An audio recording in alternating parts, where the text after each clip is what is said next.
Well, my name is Rich Bray, and I've lived in Maryland for 40, 45 plus years, and now I'm in Colorado. I always look forward to a visit to Salt Lake. Now, Temple Square, my grandkids, my son in the early years, and Sam Weller's. Coming to Sam Weller's was the high point for me. I collect antiquarian books and love books.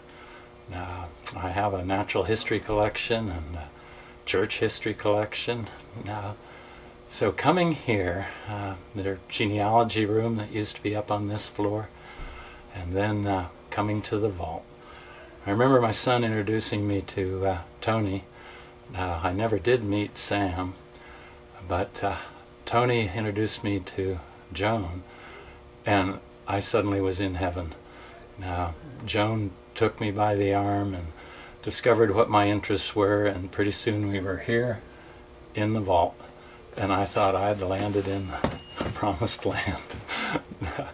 I found some rare books in the vault that I restored and had fun with, thanks to Joan and her pointing me in different directions. Then pretty soon, the gated room.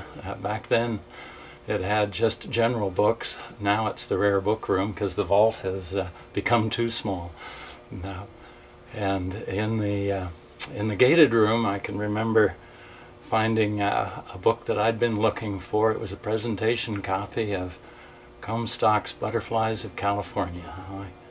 I happen to have an extensive rare book collection of United States butterfly books, and that was one I didn't have. And I found it here thanks to Joan.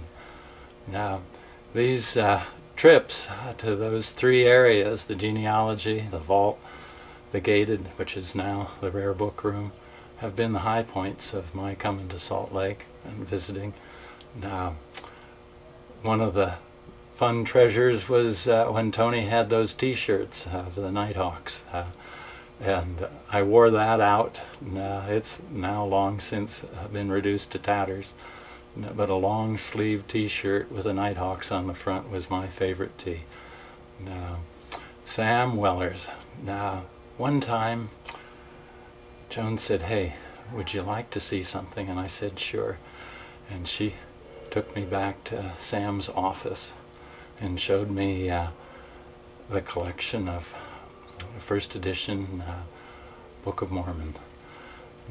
Those books, running all through them all, was something I never expected to see, and certainly could never afford.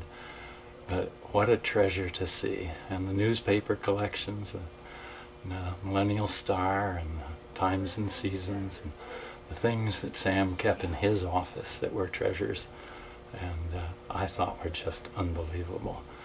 That's been why I like Sam Weller's and continue to visit it whenever I'm in town, as I am today. What a treat for me. It's a treat for everybody, I'm sure.